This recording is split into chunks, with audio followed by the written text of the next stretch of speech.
So you may have noticed that we don't have intro music anymore. That is forthcoming. Someone is working on it. I don't know who it is, but it is in the works. Oh, by the way, I'm Connor Fowler. And I'm Matt Smith.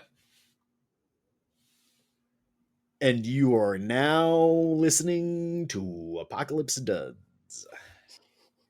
Here we are again on it was a pretty good Wednesday, I would say. Gray, but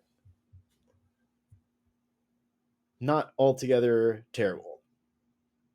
Yeah, I didn't. I had the opposite experience. I hit 5 thrift stores and bought 0 things. So that was my Dude, Wednesday. I haven't been to 5 thrift stores in one day, like probably since I was 18.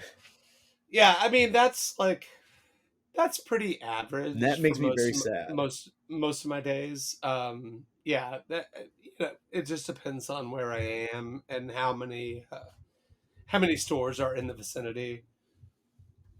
But yeah, not Yeah, right. 5 stores and a fucking goose egg today. That was my day. So I'm glad that Yeah. your Wednesday was better. Well, I'm just trying to keep the PMA. Yeah, you got to. I'm very hoarse. There's nothing else. Yeah.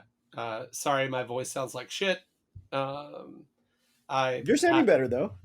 sounding better, but I had a long band practice on Sunday where I screamed a lot for 4 hours. So yeah, just trying to recuperate from that and trying to learn proper ways to do this because it's not something I've ever done before. Yeah, that's why I sound like shit. I wanted to, yeah. Connor and I missed the anniversary, but the Battle of Los Angeles by Rage Against the Machine came out 24 years ago this month, and Guerrilla Radio debuted the video 24 years ago, a couple weeks back. And yeah, outside of being just a fucking banger from beginning to end, in the early inception of this, our cute little show that we do program, I came up with the hashtag Gorilla Clothing Show, and we've been using it ever since. And I'm kind of proud of that. Connor and I like have a good relation with our love of Rage Against the Machine.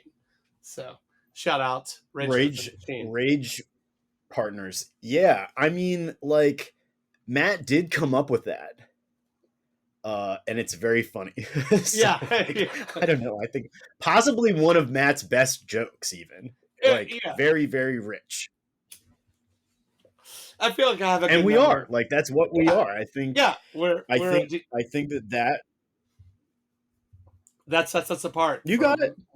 Yeah, from what most clothing shows or podcasts or whatever the fuck you want to call them are doing. Yeah, another thing that I have been listening to a lot for the past few days is a very like weird, or not weird necessarily, but a very obscure like early 2000s, late 90s Boston band called Officer May. They have 28 monthly listeners on Spotify. But which is just insane. Yeah, just fucking nuts. And like, if they came out this year, that record would be massive. It's kind of like equal parts Murder City Devils, Nirvana, and the Jesus Lizard.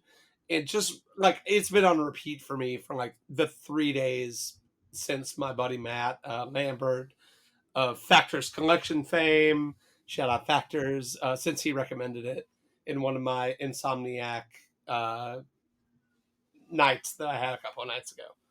But yeah, highly recommend it on Spotify. They apparently like self-released a record before it, but if you like grunge, if you like 90s indie, if you like just like kind of aggressive, but like not hardcore or metal aggressive. It definitely worth checking out. Yeah. Yeah. Uh, Yeah. yeah, I've sent it around and I think that's a fair categorization. Like it's not very screamy, but it's like it gets the point. There's a yeah. song "Smoking in A Minor," Oh which God, is yes. really a delight. Yeah. Also, fun fact: there's a video of that on YouTube from them playing it at like South by Southwest '04, I think, at Emos, the iconic Austin venue that so many fuckers have played over the years. Worth a shot.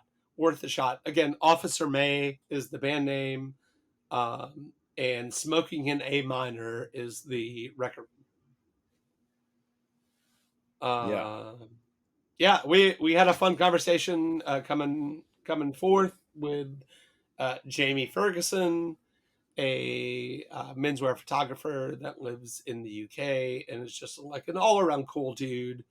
If you've been in this shit for the past decade, you've seen his photos. But yeah, it was super fun to talk to Oh him yeah. and kind of get his perspective on a lot of things. Just the menswear, like Tumblr, uh, 2011 to 2014 ish times, and then how that's translating into his work today. Um, yeah, just an overall cool dude.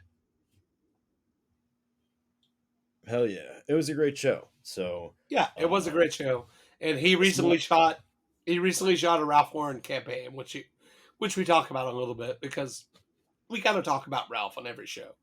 We're contractually obligated amongst ourselves to talk about Ralph. we're getting millions and millions of dollars from the Ralph Lauren Yes, Corporation. yes, yes. So you Actually, know, yeah, that's a bold faced please lie. buy their products. Yeah, Ralph Lauren. If there's anyone in your corporation listening, yo, bang our line, bang our fucking line, because we will do a Ralph segment on every episode. That ain't selling out because Connor and I both love it. But I digress. I digress. Anyway, thank you for sticking around. Thanks for listening. If you would like to send us a couple of dollars because you like what we do, we're totally down with that. Connor's Venmo is at Connor-Fowler. His PayPal is connorfowler@gmail.com. And sincerely, we thank everyone that listens, and thanks for the feedback. And yeah, stay tuned for Jamie Ferguson. Cock-a-doodle-doo! Good morning to all you chuckleheads out there in Daytona Beach, Florida. You are now listening to 66.6 BEAZ FM with Matt, Jamie, and Connor in the morning. Have we got a show for you? Honk honk! Ladies, extremely unlikely, fellows, friends, and folks, I'm not going to waste any more time. We must introduce our guest. Fashion fetishists and style seekers, prepare to have your sartorial senses scintillated like never before in your life. We've shined our podcast tractor beam on a menswear and lifestyle photographer who is about to knock your socks off. He hails from the Great White North. This Canuck isn't just any lump with a lens. He's the ginger-haired genius of men's fashion photography. His shots are as sharp as a maple leaf's edge and as vibrant as the summer sunset over the Rockies. Good morning, Jamie.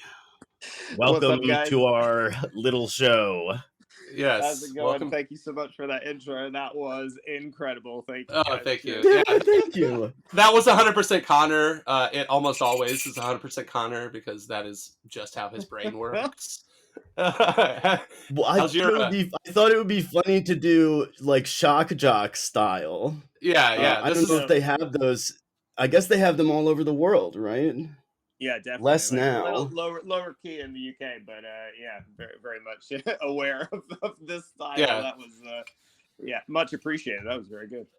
hell yeah. How's your day going, Jamie? It's been good, man. Yeah. All good. It's really weird. Like, I don't know about you guys, but like, yeah, working freelance is kind of like your days are kind of really weird and made up of a lot of different segments. And sometimes it's just kind of like, Yeah. I'm just getting coffee. Like, this Right. is good. Right. Yeah. Yeah. It seems like you keep pretty busy also. So, there's, I feel like you're Yeah, posting some new try to. project you're working on nearly every day or every couple of days. Like, that's that, dude. Yeah. So, where are you from? Or where did you grow up, I guess? And, where do you live now? Yeah. It's really weird. It's funny. Everybody that I meet nowadays, especially in the UK, everybody's like, "Oh, where are you from?" And like, it's the easiest thing is for me to say I'm from Toronto, Right. but I'm slightly outside of Toronto, so I can tell anytime I'm speaking to other Canadians, I'm just like, I'm actually from Guelph. That was where I was born and raised until I was about 15. And then I moved over to the UK, where my family is originally from, back to Scotland. So my mother's from Edinburgh and my father's from Belfast. Oh, wow.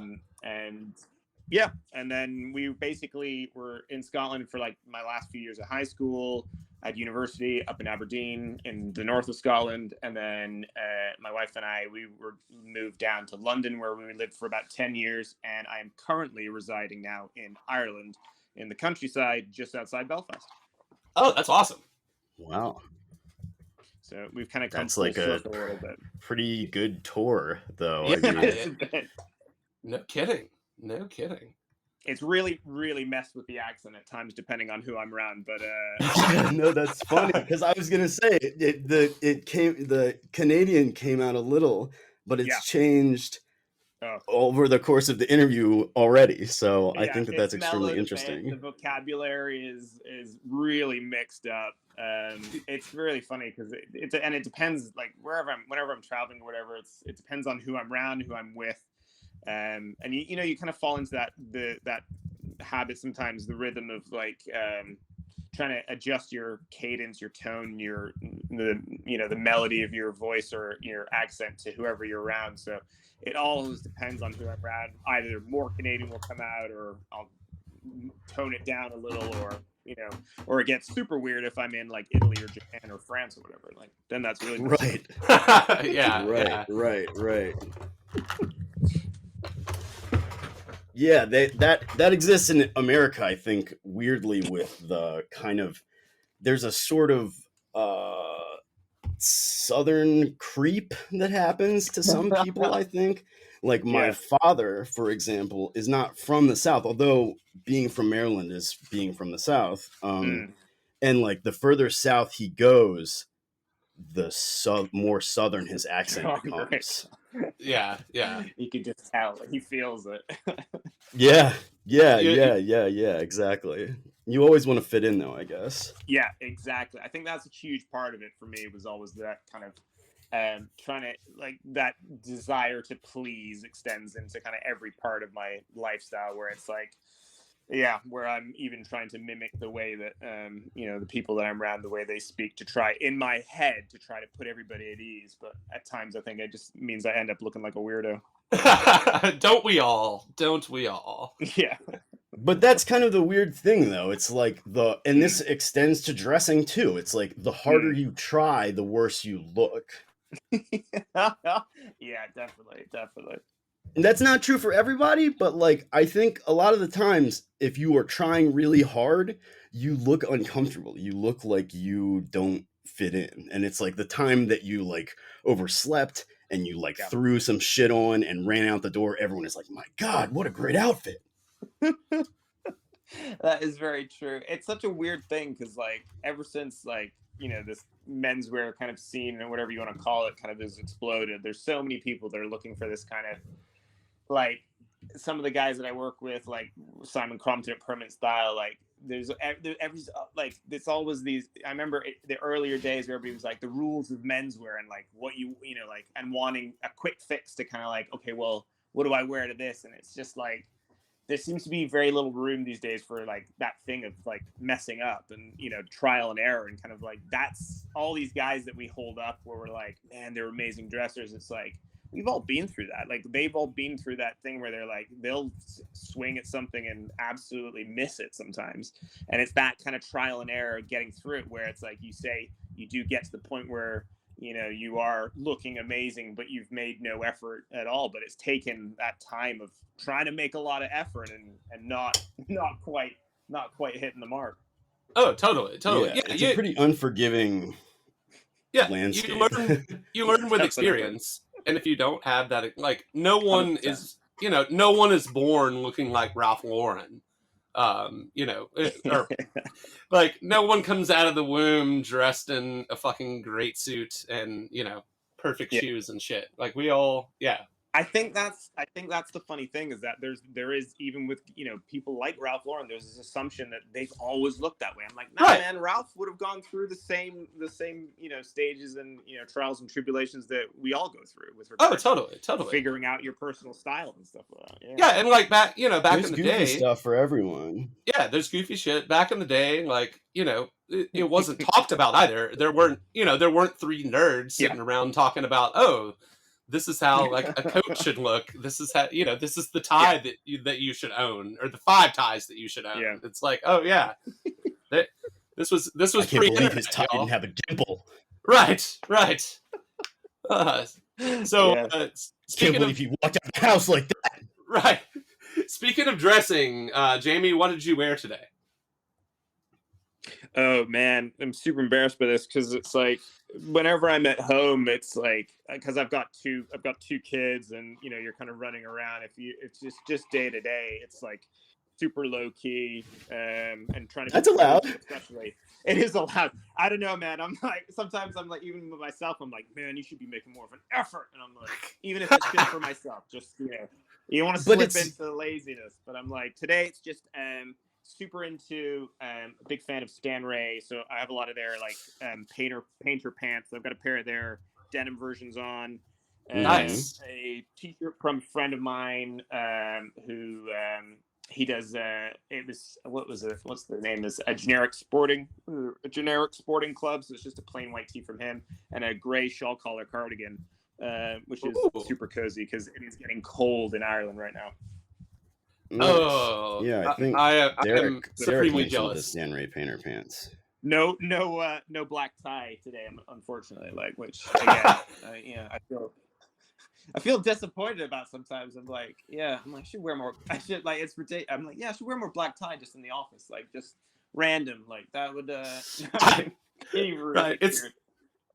It's so funny that you were like, oh yeah, I'm just bumming around the house today, and you listed off a fit that like looks great, and like most people's idea of bumming around the house is wearing like a pair of sweatpants or pajama pants and like a hoodie or yeah. Grateful Dead pajama pants. Nice. Yeah. Oh well, thanks. Yeah, you look put together anyway from the limited video that we saw. I mean, and everyone says they look like shit. That's like everyone's thing. It's like, oh my god, like I came on the clothing show, I didn't wear any clothes. Yeah. Right. But the point of the show is, what does everyone wear on a daily basis? Yeah. No, exactly. I mean, it's like right now I'm wearing my infamous Hayden Biden tie-dye t-shirt. And a camouflage fishing vest. So like, we're slumming it a little bit. Nice. You're looking good though, man. You're looking good. Oh, thank you. You're too kind. And Matt too, as ever. Yeah. Oh, of course.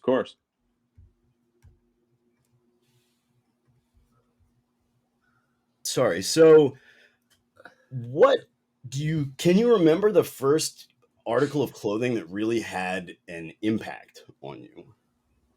So what do you mean, like that I've seen, or that I bought myself? It could be something that you saw, right? And you thought like, oh my god, like I saw this kind of skate shoe and I needed to buy it out in the real world. Or it could be like your first suit that you ever bought. I mean, it's really open. Oh man, it's so funny. I grew up, so like I have really fond memories of like I played a lot of like intramural sports when I was living in Canada and was growing up. So like a lot of t-ball, like summer like basketball leagues and stuff like that. So I have a huge affinity for like, I don't know how you describe this, for like Air Tex sports shorts that I got free at camp. Like really love those. still wear those to this day, or still am on the lookout for those when I can get them. Oh, that's In funny. terms of like, but obviously that's the kind of stuff where I'm like, I was getting that for free when I was going to camp, or my parents were buying that for me. But I always remember, I was talking about this recently, actually. When I first started getting into menswear and kind of being more aware of clothing and kind of that thing of, wanting to, test or going down that, whatever you want to call it, that route of personal style, Yeah. was around about that kind of, Tumblr hashtag menswear era. And at the time, double monks were everywhere. And I Sure. remember that being like a thing where I was like, this is the item, this is the piece I need. And Yeah. hilariously, and I'm like, oh man. So I remember getting a pair of, there was two actually. Do you remember, was it, because it was with Sanders in Northampton as well, but the Mark McNary footwear range. Yeah. And it was like Yeah. huge at that time. So there was a pair of red brick day-night sole, tan suede, sand suede double monks. Yeah. I had a pair of those. Yeah. I remember those. Like, Those are awesome. super versatile. And then because it was McNary, and because I was like, oh, I gotta get this. This is sick. It was like a pebble grain tomato red leather, with a yellow, like a bright yellow welt and sole, I believe, or might have just been welt. What's the word? Like Oxford. And I never wore those things, but I remember just having it being like, that's a great punchline. I've made it, man. But I remember just never wearing them, and eventually just selling them because I was like, I didn't know how to wear it. I was like, like at that point, you're kind of, when you start building a wardrobe, you get some of those pieces where you're like, this is incredible, but you don't have the rest of the wardrobe to wear with it, and you're just kind of like, all right, well, they're just going to sit in my wardrobe, which they did. I would have looked whack with monks in 2012 or whatever. I mean, I just didn't have the right stuff. I saw everyone had them. They were extremely hard. They were just expensive. I was in college at the time, so I was like, whatever. But I did love all the McNary stuff. I thought that was great. Good. I saw him in real life in New York once, and I was like, oh nice. My god. Yeah, apparently, and I didn't know this until recently, his brand is still going. I had zero idea. Yeah. I'm on the mailing list. Oh wow, yeah. No, it's that weird thing with like a lot of those guys that were kind of like discovered, or not discovered, because obviously he's been around for ages, but kind of like got extremely hyped up in that in kind of like early aughts, like like you said, 2010 to 12, 13 or whatever. And and then it's like, like you say, same thing. It's like every now and again I'll see on Instagram or whatever, like people I follow, it's like Mark will pop up and I'm like, holy shit, like awesome. Like, and the brand's still going. Like, still going. I just thought it was cool that he did work with his daughter. Daisy, just put all the daisies all over the camouflage stuff. I thought that was cool. That was cool. Yeah, that was really cool. So what types of styles, did you see growing up in, early life in Canada, and then also Scotland, and also, to piggyback onto that, was there someone in your life who really taught you like how to wear clothes? So to quickly answer, no, there wasn't really anybody. It's weird. The older that I get, the more that I'm morphing into my father. But there was never any that kind of like, there was never any kind of that, like where he's like, here son, I'm going to teach you how to tie a tie. Like there was never that kind of thing, not through me wanting it, or or him not doing it. It was just that wasn't really kind of part of my time growing up. Canada, like in Canada was weird. It was like, and obviously I was at a time where like like early to like basically the 90s, where I'm like, I mean, frankly, style back then was fucking terrible. Like I remember looking back on it now, I'm like, it's really weird, because obviously everything's so cyclical, and everything now is coming back. All that 90s kind of style is coming back around, and like people are taking parts of it now that I'm like, oh snap, that's really sick. But at the time when I was growing up, I remember being in school and seeing people in like, was it Northern Getaway, like the those like pajama, like flannel tartan pajama trousers, and I'm like, you were wearing that, like you were in pajamas to school, like this is really. I remember the time just being like, and then like, can't wait to I'm gonna get a pair, and then I remember like the first one I got were like this beige tartan. It was weird as shit, and I remember just being like, this does not look good. This is not and like, and then you obviously as a kid you're not bothered about that. You don't have so much. I don't remember particularly having so much of a concern about it. Like I wasn't like, a lot of it was more down to kind of sneakers for me at the time, not necessarily even being a sneakerhead, but just having stuff that was like a legitimate brand like Nike or Adidas or Fila, not being something from Kmart or whatever. Which weirdly as a dad now, where I'm like, I get why you would buy like off-brand sneakers because the kids just tear through them. Like they don't just destroy them. Destroy them, completely destroy them. And I'm like, in a day, and I'm just like, what have you been doing? Like just kicking, like you've been in a quarry, putting your foot into a mud puddle. Like, exactly. It's bizarre. And well, the truth is, of course, they do. Yeah, exactly. That's exactly what they do. Like the kids love hanging out in quarries. It's ridiculous. And we had, and then when moving to Scotland, funnily enough, we moved to a small village in Scotland where my mother actually grew up, and we ended up going to the school that she went to. And I don't know if you like the majority of schools in the UK, it's like you have a uniform. So that was my first experience then of kind of being like, right, which almost takes all of that kind of worry, especially when you're getting into high school, that worry of kind of like, crap, what am I gonna wear today? I gotta look cool, to kind of being like, I throw the same thing on every day, which made it so much easier. So then for like, as I say, the 3 years that I was there finishing off high school or whatever, I wasn't really looking at it because my peers weren't around me kind of like wearing like stuff that I was like, oh snap, this is amazing. We're all wearing the same thing.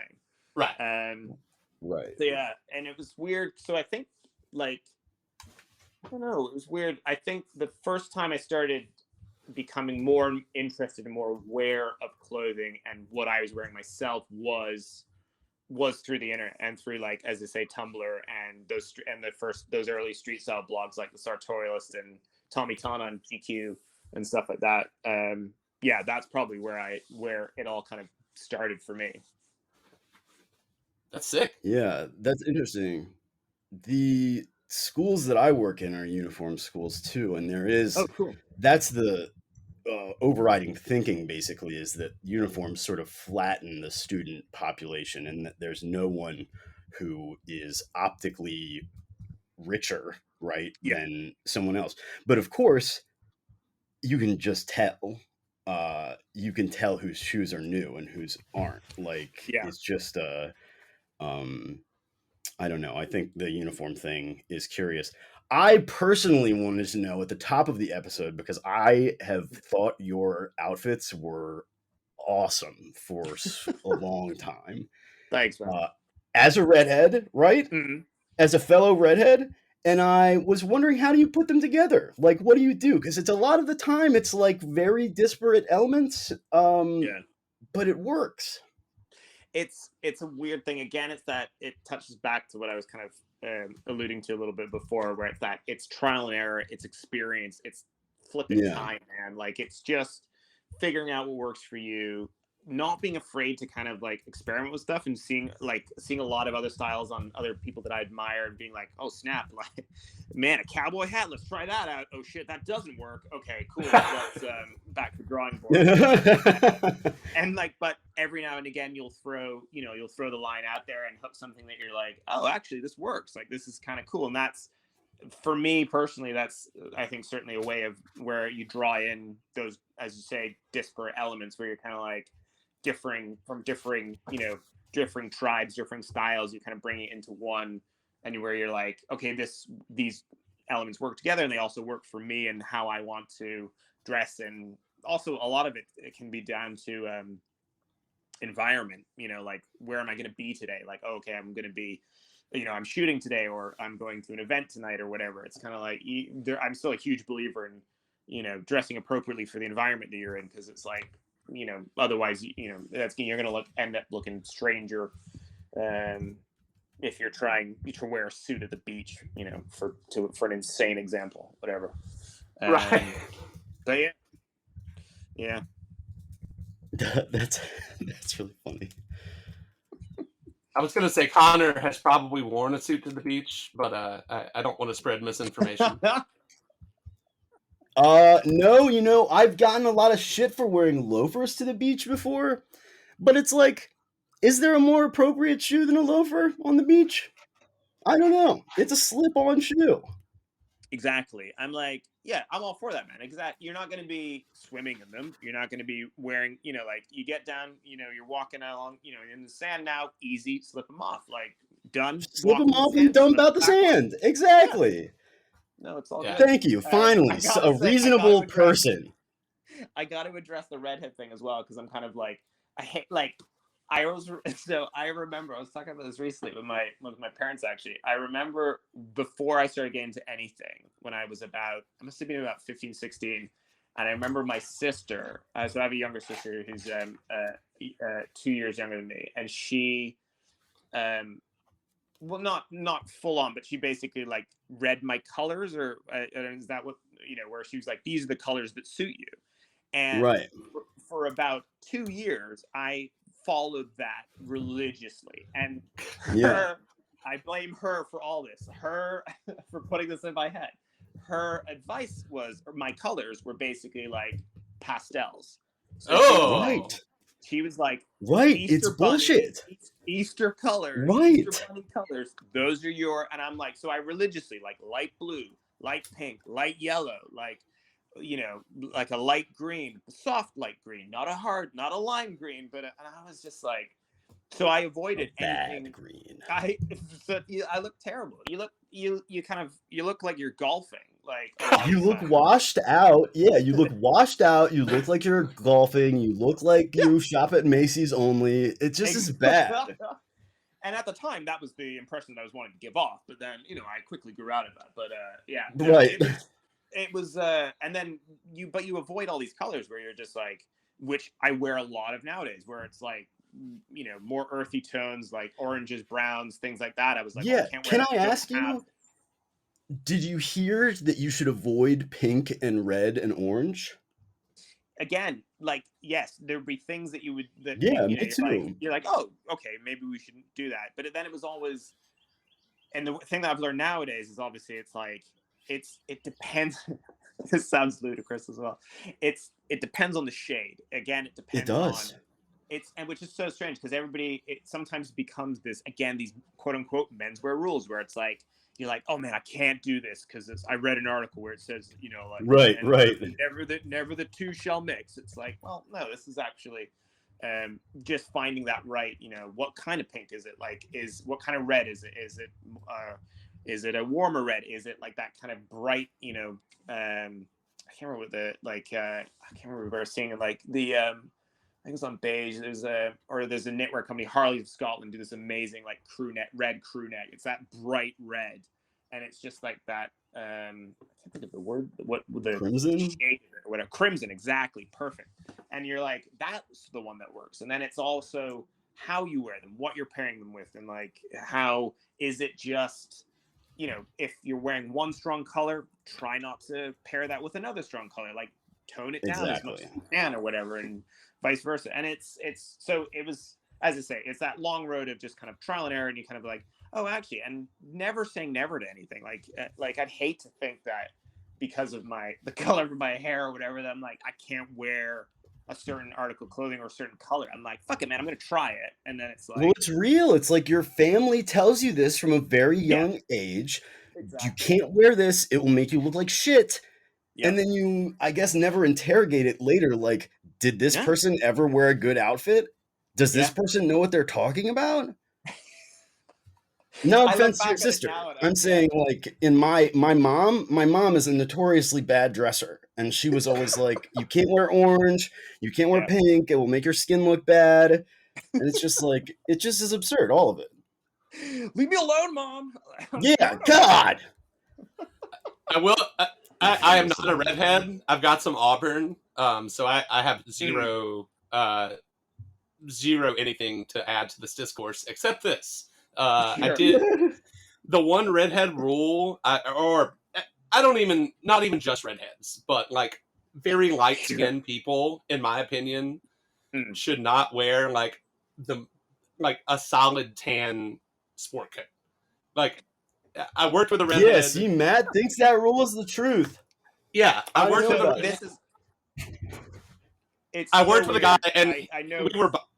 we were buyers on the team, and every time he would put one on, he'd be like, "I feel like I look like I have jaundice," and I was like, "That's a great description because yes, you do."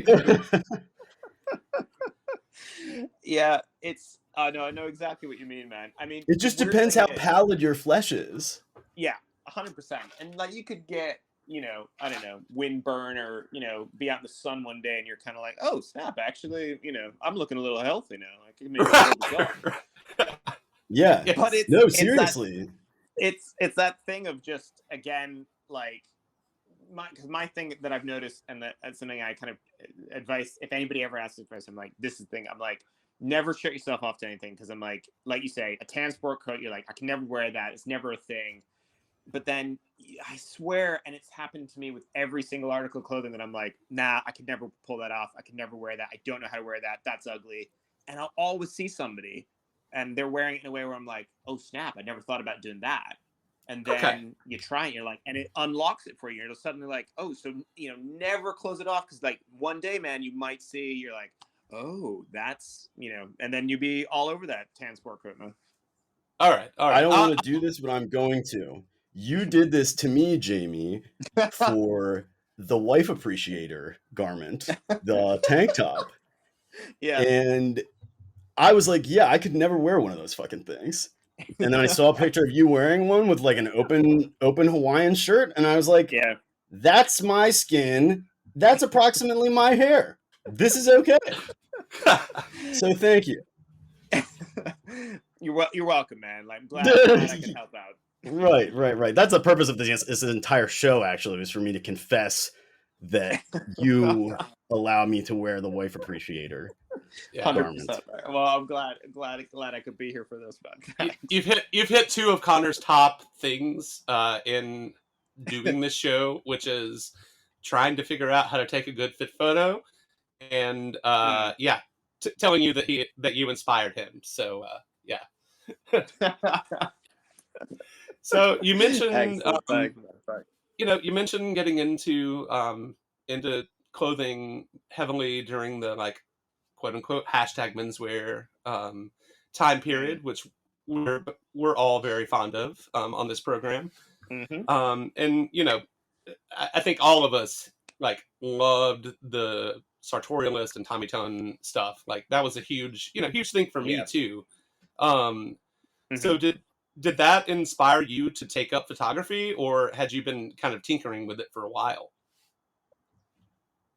I think it was weirdly a combination of a bit of both, because it was like the timing was very serendipitous in terms of getting more into clothing, as well as seeing those kinds of sites and that type of photography that those guys were shooting. And on incredibly, having never really dabbled before, having never really had an interest in it, like seeing that, and it just kind of flicking a switch in me where I was like, oh, how do you take pictures like that? And just from a very basic level, just figuring out like, oh, this is what aperture is, this is what shutter speed, all that kind of stuff. And that was a huge part for me of certainly my kind of development into photography, was just seeing the kind of guys that Tommy and Scott were shooting at Pissy in Florence, because I wasn't encountering people like that in anything that you were seeing before, pre-internet, pre-Tumblr, Right. where like all you were kind of getting were glossy stuff that was in the advertisements in glossy magazines, or like the few articles in like GQ or Esquire or whatever, and that was, I felt, veered a little bit more towards fashion rather than menswear, which was more. And then seeing, as you say, these older Italian guys in Florence, and these Japanese buyers and whatnot, who I was just like, who are these guys? They are dressed so coolly. And then, yeah, just kind of, I was essentially kind of like, that solidified in my head of my desire to be in the industry, as well as trying to figure out a little bit more of, okay, well, how can I try and take pictures like this? Literally just out of a, more from a hobby standpoint necessary than trying to, planning to make a career out of it. That's a great origin story. Yeah, it really is. It's like it's like, did you write your answers down? You wrote a little essay. No, I mean it's funny. Like, I've been very lucky and privileged to kind of have the opportunity on other formats, other outlets to talk about this. It's something that, because I'm still in the game, man. I'm still into it. I'm still interested in it. I'm still doing it. I'm very lucky to be still doing it. And I'm kind of, I've been doing freelancing now and shooting for like over 10 years now. But Wow. And everybody, in their job, everybody has those days where they're just kind of like, oh man, like, everything kind of it becomes routine, or you're kind of, you switch off a little bit, which equally happens with being a photographer. But then every now and again, sometimes you'll have those times where you're like, man, this is, I'm not in the office. I'm not. And, when I was growing up, I was working all sorts of weird jobs before I kind of got to, as I say, into the industry, and was working for brands and then was shooting. And I remember those times, and I'm, always remind myself, like, very lucky to be doing what I'm doing. And the fact that I'm interested, that kind of thing of like, what's the adage where it's like, lucky to be doing what I love, or, if you love, you'll never work a day in your life. Yeah, exactly. And it was an incredibly circuitous route to get to where I am. But I wouldn't have made it to where I am if I hadn't gone down that route. And I'm lucky to be doing what I'm doing. It's nice. I still think about it quite a bit. So I think that's why I think it's easy for me to answer kind of a question like that. Totally. We have a lot of lucky, humble people on the show. Yeah. And it's also, I think about this a lot. We're all three like 90s kids, and like being able to shoot fashion photography for a career is like not something I ever would have imagined as a 16-year-old. And, I sell vintage clothing for a living. Like, I never would have thought that would be a viable option to sustain myself. Definitely. Like for all its faults, technology and the interconnectivity of everything, especially in subcultures like clothing or whatever subculture, like being able to connect with those people that share a similar interest and passion is so important. 100%.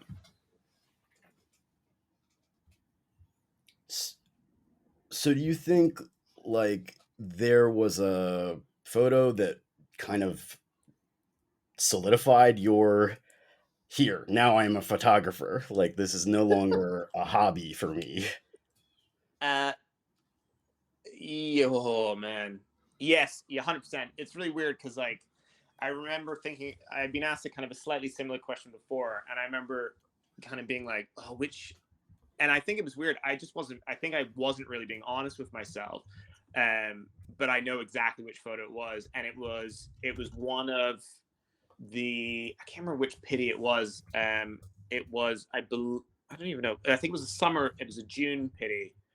And basically it's, I believe it's up on my website, but it's one of the first shots that I took of Yasuto Kamishita, and it was just him smoking, having a cigarette outside, where he was wearing this vintage one of his suits in kind of like this darker tan with this kind of like rust colored Lacoste, I think it's Lacoste, old Lacoste polo. And he's just having a cigarette. Wow. And I'm shooting from far away. And so he doesn't know that I'm photographing him. And he's talking to a friend. And he's just standing in front of this kind of yellowish building. And slightly behind him is this kind of red fire extinguisher box. And it was just everything with him, the moment of him like laughing to his friend, like having a genuine moment, a genuine conversation, and and seeing that kind of natural smile and the clothing where I was and the tones of everything, and I was just like, oh snap. And I remember I took a few snaps, and then when I got back and was editing them on my laptop, I remember it was at that moment I was like, yeah, if this is the only photograph that I get at this week of being in Florence, I'm happy. Or even the next one, I was kind of like, yeah. And for me, that was, I think, a huge part of me figuring out what it was that not just in what I like photographing, but what I like photographing in menswear. It was that kind of candidness, levity, that lightness, that kind of the realness of that person at the time. Like that was a huge moment for me. Yeah, and one of my favorite photographs that I've ever taken, and a pure, and it like not planned, not I hadn't asked him to pose. There was nothing. He didn't know I was photographing. I was shooting long lens from very far away. But like that was a huge, like, yeah, a real kind of pivotal moment in terms of the direction that I then wanted to go with what I wanted to kind of try and achieve down the line in the future. I think I'm looking at it right now with the peak lapels. Yeah. Oh Yeah, yeah, that's a I remember that terrific photo. photo. Yeah, Yeah, like I love I that. think I followed you forever on various platforms, and like I distinctly remember like someone maybe you or someone else like on my Tumblr dashboard posted that, and I was like, holy shit, that's awesome. And Yeah. like really, he is Yeah. one of the most stylish human beings on the face of the fucking earth. Like I don't know if I've ever seen a bad photo of him, but like, he just 100%. he kills it. He always kills it. Yeah, So definitely. He's got the glasses in the pocket and everything. I mean, it Yep. just is like nice. So these days, what draws you to take, to want to take a photo of someone, like not when you're doing a shoot for a brand or whatever, but like when you're just taking photos. It's funny because like you say, it's a weird thing where because there's a lot of there's a wide spectrum now, obviously, with the photography that I'm doing, where it's like you're working for a client where there'll be a specific brief sometimes, so you're kind of like, okay, this is how I have to take those photographs. Sometimes you'll be in an environment where you're doing more reportage, it's event photography maybe, and you're like, okay, I got to make sure I get some of this and some of that. I mean, I keep coming down to like any time that I'm in,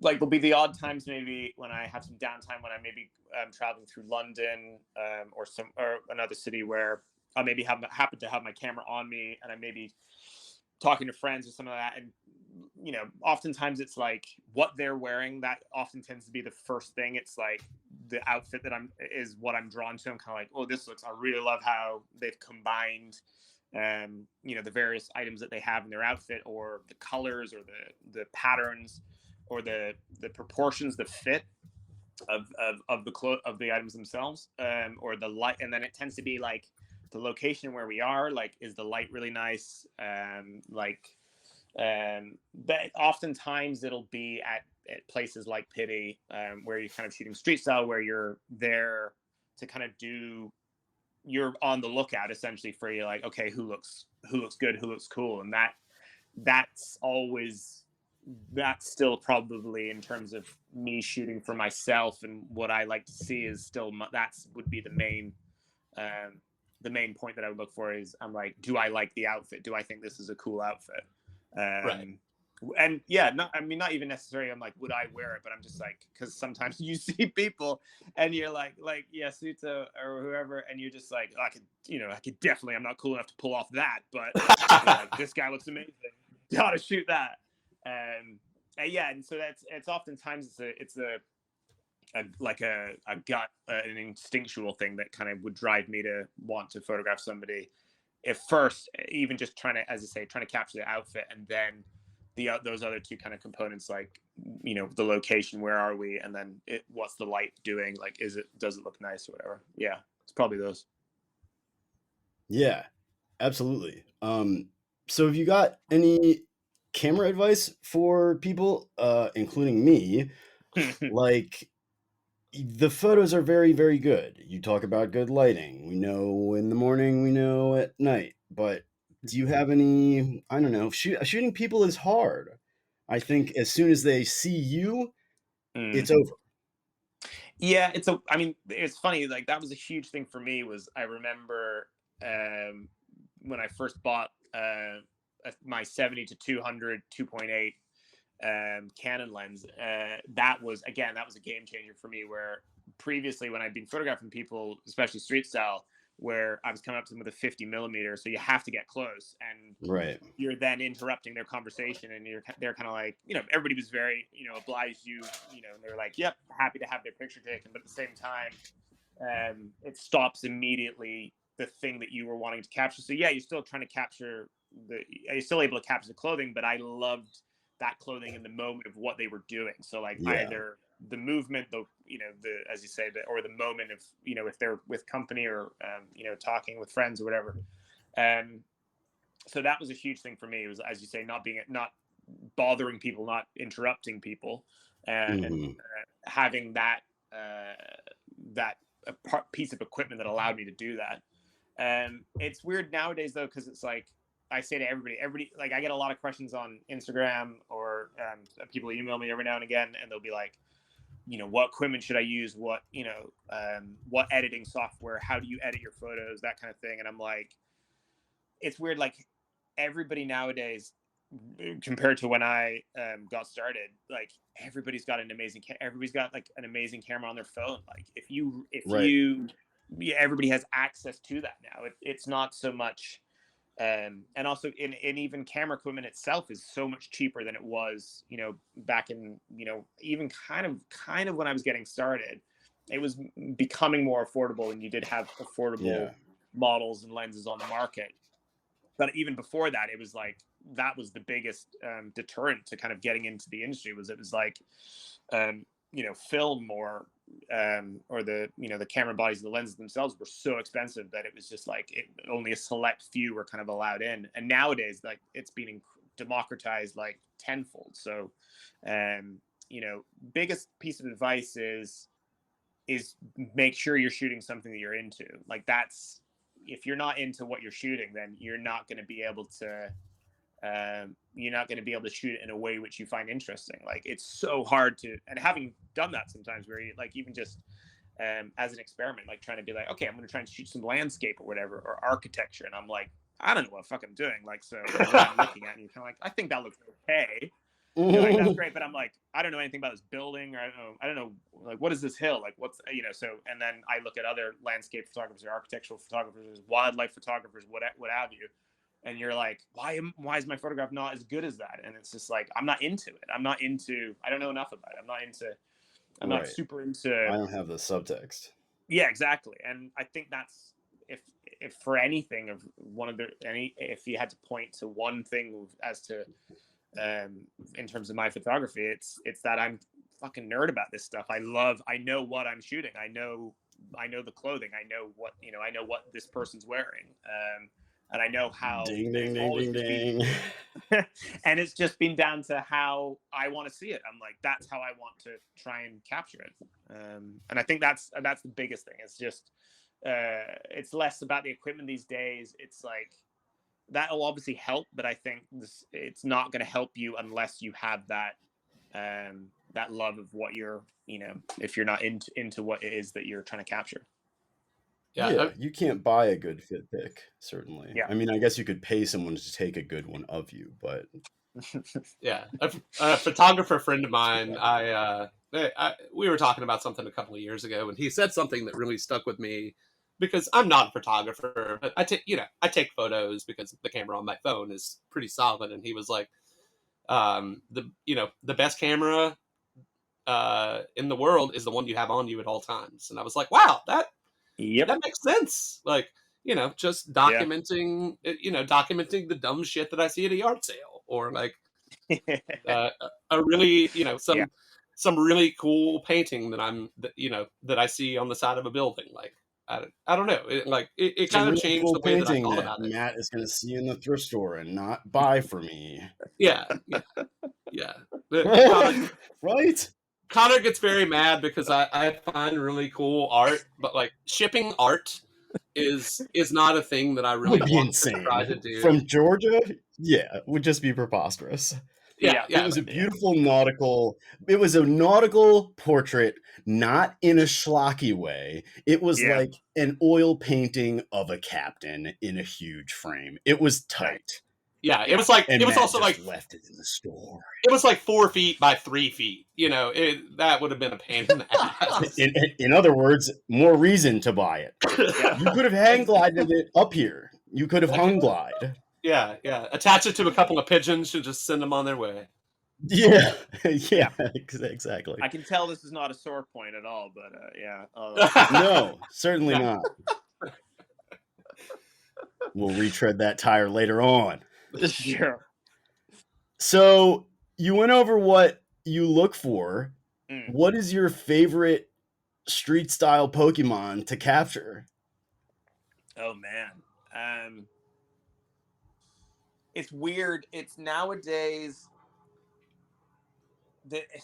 it's weird because the majority of what I shoot tends to be at Pitti in Florence. I'd love to actually maybe one day, maybe that is the way of looking at it, is to try and go and do Paris or Milan fashion weeks, just to kind of, just for something different. I feel like in terms of the type of style that I'm into, I don't think I'd necessarily see as much of it in those cities as I would in Florence. So one of the reasons why I keep going back Right. to Pitti is because I know I'm like, it's fish in a barrel. You're like really concentrated in one area, and you're like beautiful city.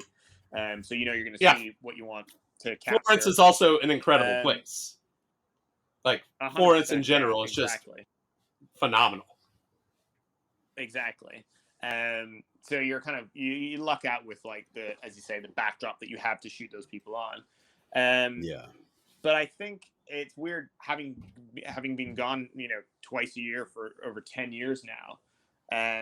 I've kind of photographed a lot of the guys that, as you say, the people that I want to capture. Like I feel like I've mostly got everybody that I've wanted to shoot, or got a good shot of them, like where I'm pleased. I'll still want to, because obviously everybody's going to be always wearing different things, and new and interesting styles in a different way or whatever.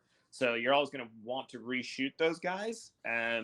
But nowadays it's more, I love trying to find, and obviously Instagram has made this even harder, where the guys who have great style understandably are held up on social media and on these kind of platforms, so a lot more people know about them. And so at events like Pitti, everybody photographs them, but trying to find that one guy where you're kind of like, oh snap, nobody knows about this guy, like I want to I want to shoot this guy. Like I remember when I did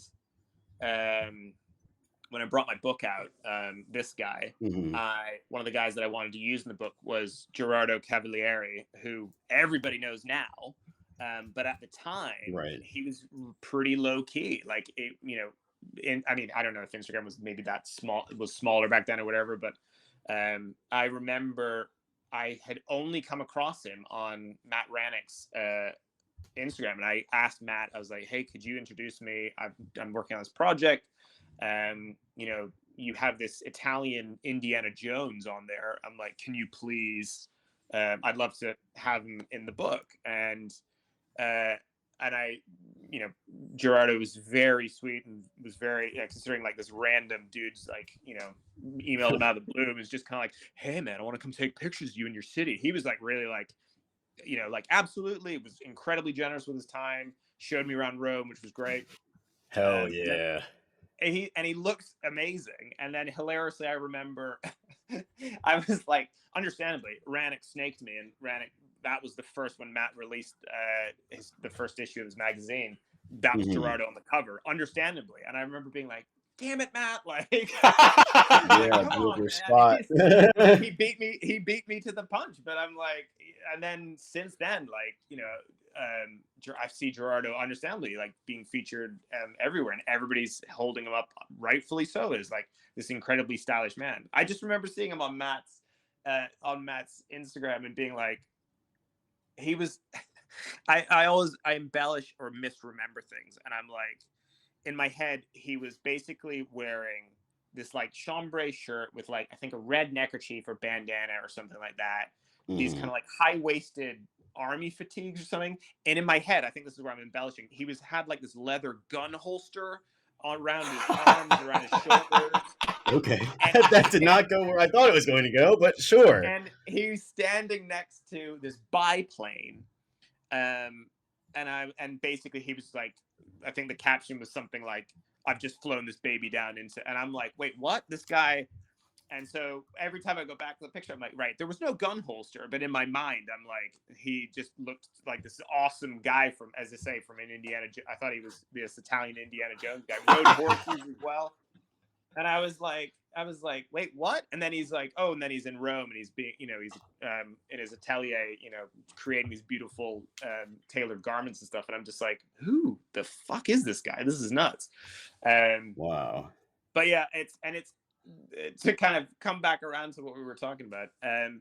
It's trying to find those kinds of guys, or finding those people where I'm like, holy shit, who is this? I've never seen. And it's become much, much, much harder these days, purely because, as I say, everybody's got a phone, everybody's got a camera on them. So it's being, you know, this style, these people are being documented far more than they ever were when I was kind of coming up. But I feel like every now and again you can find them. They are out there, man. They are out there. It's all just dumb luck. You got to catch them all. Yeah, exactly. You got to catch them all. Exactly. Just out of curiosity, I'm just not remembering, but have you ever shot Luciano Barbera? No. Oh, That is, okay. there's a friend of mine, another Canadian guy called Neil Watson, I believe, who has this amazing photograph of him. I think I'm correct in thinking it's Luciano Barbera. And it was, he had this, I think he shot him with film as well. And it's this incredible photograph of him. And I just being like, yeah, I get so professionally jealous at times when I see some of my peers or other photographers work, and I'm just like, oh my God, like I remember that shot that Neil took. I was like, this is phenomenal. And I just had never, it's that, sometimes that thing where you're not around, like you know, these people aren't either turning up, or like, I remember, I'm not too sure where this gentleman lives, but there was a gentleman who Scott Schumann always shoots, Beppe Modenese. And like very, very old Italian gentleman. Not too sure where he is in Italy, but he was another guy where I'm like, oh man, I'd love to shoot him. But it's like, unless these people are attending pity, I'm like, it's going to be much harder for me to kind of try and photograph them. So yeah, it's weird. Like that then would also be people that I'd still would love to photograph one day if I could. But the likelihood of that is probably less so than the people I'd come across in Florence or London, for example. Right. Well, I hope that comes to fruition for you. Thanks, Matt. Thank you. Yeah. Fingers crossed. So, I think it was either last week or a couple of weeks back. You posted some stuff on Instagram from shooting a polo campaign. Of course, we have to meet our Ralph quotient our Ralph quota for the show. But what is the process like of shooting such a huge international brand? So that was it was amazing. Like Ralph and I, we've kind of Ralph, like we have danced around each other a bit. So I did something for them, funnily enough, ages ago, where when this guy came out, and obviously they're a huge global brand. They have many, many different departments globally, and the UK, I think the UK arm of their PR department reached out, and they liked the book, and they basically were like the idea of doing something similar. So I basically got I think it was four of my friends, and they were wearing the polo collection from, I think it was this? No, from that autumn winter, whenever it was, either autumn winter 19 or autumn winter 20. And it was specifically for the produced for, they had just launched the Polo app. And they kind of wanted, it was a similar idea, like, so these guys styling out polo in their manner, shot in the kind of their environments around London and stuff. And it featured on the app, and loved working on that. It was great. For me, that was like, again, a bucket list thing to kind of be like, oh snap, I've shot something for polo now, which is amazing. And then obviously COVID hit, and then everybody's kind of just been kind of picking themselves up and getting themselves back on their feet, whatever, in the last 3 or 4 years. And we've kind of been in touch with each other, either sometimes from the US department, sometimes from the European department, of just like availability and stuff like that. So they'll reach out and kind of be like, check on my availability for certain things. And unfortunately, in the past, it's like we haven't been able to land on anything. And it just so happened that this time around, they were basically preparing the launch for this massive launch for their new collection for polo called Polo Originals, which they had shot at Goodwood at the racetrack there. And they were essentially launching part of it, or the same weekend as the latest Goodwood Festival of Speed. So they were one of the two major sponsors for that festival, and the idea was they asked me to go along with another photographer to kind of capture guests that they had invited to the paddocks where they were. So they had this Ralph Lauren area right on the starting grid of the race, where all these kind of vintage cars race. Incredible festival. And they basically were like, can you do what you do and reach out, do what you do and photograph the event and photograph these people coming through, like, so basically like reportage, event photography, and which then was going to sit alongside the campaign that had been shot at Goodwood, by I can't remember the name of the gentleman who shot it, but alongside that, the incredible campaign that was shot then. And I was just like, oh my god, that would be amazing. And it's always that thing, it's that kind of pinch me moment where you're always a bit like, hopefully it comes off, and there may be something they're going to turn. I still suffer incredibly from imposter syndrome, and I'm like, now they're going to turn around and be like, oh wait, we thought you were somebody else. We don't want you to, like, it's not you, we want this guy to shoot it. And I'm like waiting until the event, and made it out there, and managed to kind of be in that environment, like at Goodwood, which was incredible. See all the stuff, the Ralph Lauren, like, as you said, the paddock that they kind of had created, which had all the imagery and the video that had been created specifically for the campaign. Was able to meet, I cannot, unfortunately, always struggle to pronounce his last name, John Varjev. Yes, I have zero idea. Yeah, zero idea. A hero, an absolute hero of mine, Yeah. and a fellow Canadian, which I did not realize. And I was really?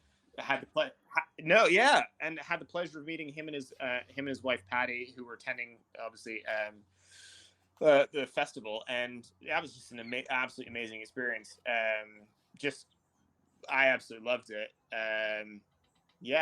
But it's an insane process. Like, it's about as intense as you could think it would be for a brand that size. It's but it's made less intense because everybody that you're working with, the team that's there, the team that I was working with, from Ralph and stuff, everybody's on it. Everybody knows what they're doing. Everybody's into what they're doing as well.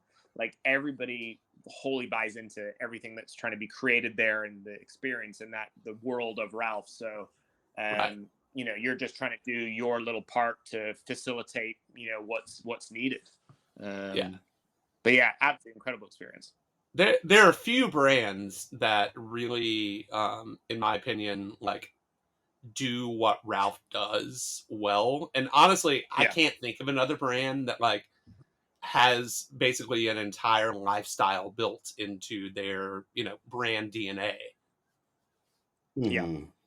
It's it's a funny question. It's because I asked this question to a lot of my friends in the industry, is that I'm like, I also do you think it would be at all possible for any brand this day and age to create something given time to create some the same you know world that Right. Ralph's created, and it's Right. like everything is so diversified now that it's like I just don't think it's Yeah. possible. Like like the sheer spectrum of what they do, like menswear, women's wear, casual, formal, lifestyle, home. You know what I mean? It's like it's absolutely insane, and I just don't think it's like I don't think anybody could do it these days. I don't think so either. I mean, Yeah, I I you know, I agree. feel like some Japanese companies or conglomerates, you know, Beams, United Arrows, etc. They get close, but it's not on the same level. And it's done a Exactly. different way. I think that's the astounding thing is that it's like, yeah, I mean, and I love Beams, but I'm like, you know, it's Ralph's synonymous. It's everywhere. You know, like that little polo player, man. Like it's it's globally recognized. Right. It's You can insane. go to the middle of nowhere, Yeah, and if someone Yeah, saw you wearing a little pony on your chest, they would be like, "Oh, yeah, you like polo?" exactly. yeah. I was just gonna say, like, a lot of the stuff that I see that is like sort of further out from clothing that they make, it kind of makes sense. Like towels, you would Yeah, figure, kind of checks out. Like I don't know if people have like dinnerware, yeah, polo dinnerware, but like that would not surprise me terribly. It just doesn't. I think that they have been able to make it all encompassing in a hmm way that other brands haven't. And I don't really know why the other ones haven't, but to your point, I think that it's not possible at this point. yeah.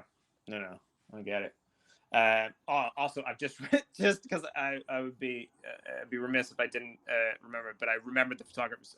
It was Richard Phibbs is the guy who shot the Oh, originals campaign, and it's phenomenal. It's so good. Nice. eh, Yeah, we'll link to that. yeah. Well, Jamie, man, this has been a super fun conversation, and I'm going to be thinking about menswear Indiana Jones for the rest of the day, and giggling in Right. my We head. all will be, man. Yeah, yeah. That's Exactly. that's an image that Sweet needs. dreams tonight, man. Sweet I dreams. I really hope so.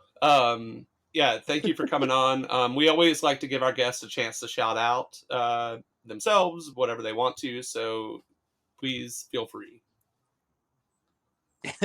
No, I mean, will not shout out anything. I appreciate anybody who follows me on Instagram, whatever. Anybody who's familiar with my work, I really appreciate. Anybody who's given me a positive word in the past, yeah, appreciate everything. And thank you so much, you guys, for having me on. It's been a real fun discussion. Like I love kind of like talking menswear, talking photography, with like-minded individuals. Man, it's all good. Totally. Well, at least shout out Yeah. your Instagram handle. Sure. So I'm at JKF_man on Instagram. Great follow, highly recommended. Yeah. So Yeah. one more time, thank you, Very, Jamie. very, very good photography. Um, thank Wicked. you, Thanks, guys. thank you everyone for listening. If you like what you hear, please subscribe and rate on your platform of choice. If you want to reach out, we are apocalypseduds@gmail.com, at apocalypseduds on Instagram. I am Matt Smith at Rebels Rogues. And I'm Connor Fowler at Connor Fowler. And we will see you next week.